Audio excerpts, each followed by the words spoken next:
Hello students, आपने सुना होगा थर्मल कंडक्शन के बारे में।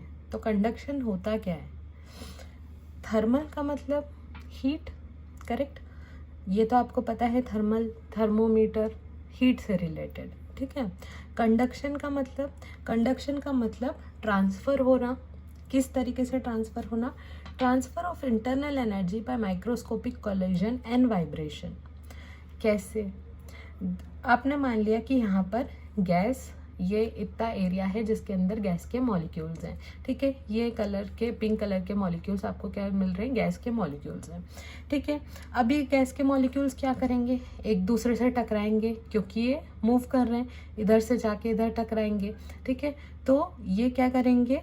वॉल्स से भी टकराएंगे और एक दूसरे से भी टकराएंगे, ठीक है। तो इनके अंदर जो एनर्जी है, ऑब्वियसली उसके अंदर एनर्जी होगी, ठीक है। वो एनर्जी दो तरह की हो सकती है।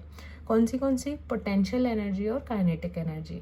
पोटेंशियल एनर्जी का मतलब जब वो रेस्ट पे हो तब जो एनर्जी हो, और काइनेटिक एनर्जी का मतलब जब वो मूव कर रहे हो तो एनर्जी हो। तो ये एनर्जी एक दूसरे में कन्वर्ट होती रहती है। तो कोई चीज़ रेस्ट पे है तो पोटेंशियल एनर्जी होगी, और मूव कर रही है तो काइनेटिक एनर्जी होगी। तो इस तरीके से जब ये मूव होते हैं तो इनमें एनर्जी का चेंज होता है, ठीक है। अब क्या किया आपने और ज़्यादा एनर्जी दे दी इधर हीट के फॉर्म में, तो वो क्या होगी? एनर्जी एक दूसरे में ट्रांसफ़र होगी। जब एनर्जी एक दूसरे में ट्रांसफ़र होगी तो क्या होगा? हीट भी एक दूसरे में ट्रांसफ़र होगी, और इसको हम थर्मल कंडक्शन बोलेंगे। तो हीट ट्रांसफ़र बॉडी के अंदर हो सकता है। अगर आप एक पॉइंट को हीट देते हो तो दूसरे पॉइंट तक हीट पहुंच जाती है। यहाँ पे इम्पॉर्टेंट चीज़ ये है कि हीट का ट्रांसफ़र होता है। हीट एक जगह से दूसरी जगह ट्रैवल करती है, कभी भी कोल्ड एक जगह से दूसरी जगह ट्रैवल नहीं करता है, ठीक है। ये कब तक करेगा? जब तक थर्मल इक्विलिब्रियम नहीं आ जाता। तो एक पॉइंट ए है, पॉइंट बी है, पॉइंट ए से बी तक सेम क्या होती जाएगी? हीट ट्रांसफ़र होती जाएगी, जब तक पॉइंट बी भी कितना हो जाए? पॉइंट ए के बराबर गर्म हो जाए, ठीक है। अब किसी चीज़ की थर्मल कंडक्टिविटी क्या होती है?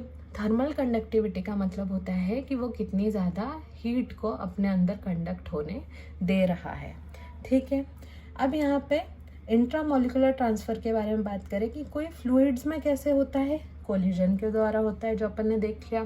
फ्लूइड कौन कौन से होते हैं? लिक्विड्स और गैसेस। इनके अंदर क्या हो रहा है? इनके अंदर कोलिजन हो जा रहा है। अब अगर मेटल है तो मेटल में आपको पता होगा, मेटल में क्या होता है? पॉजिटिव चार्ज एक जगह ही रुके हुए होते हैं और इलेक्ट्रॉन्स उसके आसपास पूरे सब जगह फैले होते हैं। तो अगर अपन बना के देखें तो यहाँ पे इन पॉइंट्स को, ये जो पिंक पॉइंट्स है, इनको आप पॉजिटिव चार्ज मान लो, और आसपास की पूरा जो एरिया है वहाँ पर क्या होंगे? इलेक्ट्रॉन्स होंगे। तो ये इलेक्ट्रॉन्स हीट एनर्जी को ट्रांसफ़र करने का काम करते हैं। तो मेटल्स में इस तरीके से हीट एनर्जी ट्रांसफ़र होती है। और इंसुलेटर्स में भी वाइब्रेशन के थ्रू, फोनॉन्स के वाइब्रेशन के थ्रू थर्मल कंडक्शन हो सकता है, पर मोस्टली अगर वाइब्रेशन नहीं होता है तो इंसुलेटर्स में नहीं होता है थर्मल कंडक्शन। तो इस तरीके से हीट का ट्रांसफ़र हो सकता है। तो अगर हम शुरू से पढ़ते आ रहे हैं कि it is a good conductor of heat, तो गुड कंडक्टर ऑफ हीट मतलब उसकी थर्मल कंडक्टिविटी ज़्यादा है और वो हीट को कंडक्ट कर पा रहा है थ्रू या तो कोलिजन फ्लूइड्स में या तो मेटल में इलेक्ट्रॉन के थ्रू। तो जिस भी चीज़ में इलेक्ट्रॉन्स होंगे या उसके अंदर कोलिजन्स प्रॉपर हो पाएंगे, एनर्जी ट्रांसफ़र हो पाएगा, उनके अंदर थर्मल कंडक्शन प्रॉपरली हो पाएगा। Thank you.